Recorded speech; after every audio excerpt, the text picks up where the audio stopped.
In a quiet workshop in Kyoto, a craftsman bends over a bolt of white silk, tracing lines of gold by hand and setting tiny flecks of mother-of-pearl into the fabric.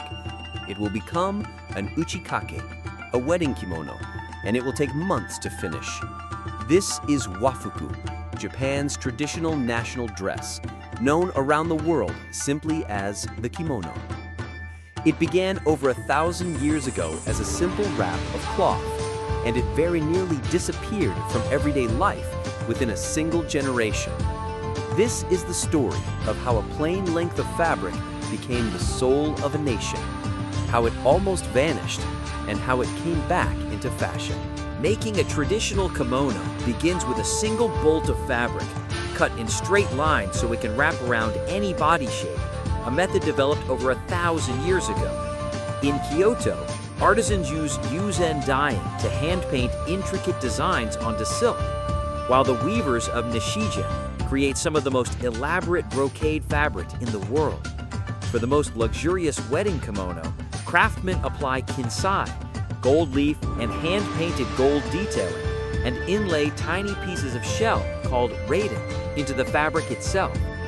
Every kimono is finished by hand, and a single formal robe can take months, sometimes even close to a year, to complete.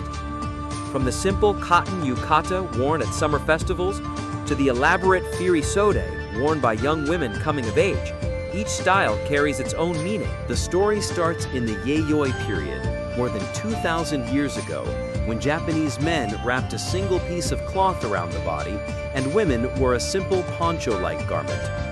Centuries later, in the Heian period, Japanese nobles adapted styles brought back from the Chinese court, layering robe after robe until noble women's court dress, the yunihitoe, could weigh as much as 20 kilograms. Underneath all those layers was a plain undergarment called a kosode, meaning small sleeves. When the samurai class rose to power, they preferred practicality over ceremony, and the kosode moved from underwear to everyday outerwear. By the Edo period, every single person in Japan, noble or commoner, wore some version of the kosode, and it became a powerful symbol of what it meant to be Japanese. The government even passed laws forbidding merchants from wearing luxurious silk, so merchants got creative, lining plain cotton robes with the richest fabric on the inside, where only they could see it.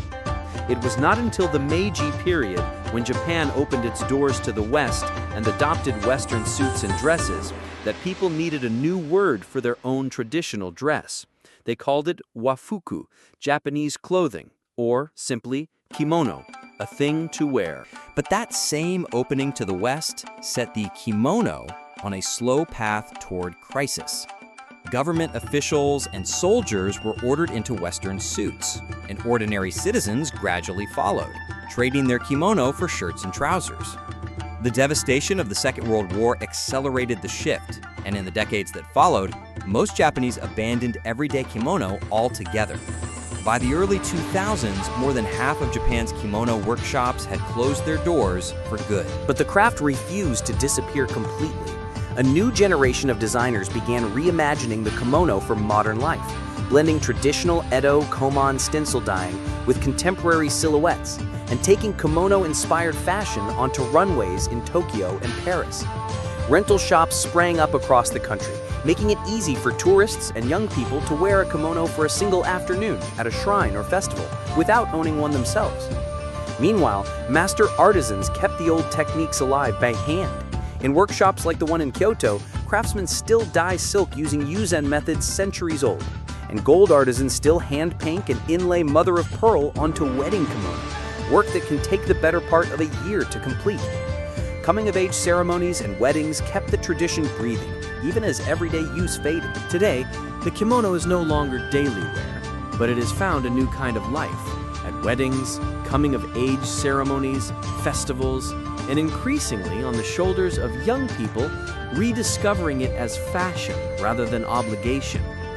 Behind every formal robe is still a craftsman bent over silk, painting gold by hand, keeping a tradition alive one thread at a time.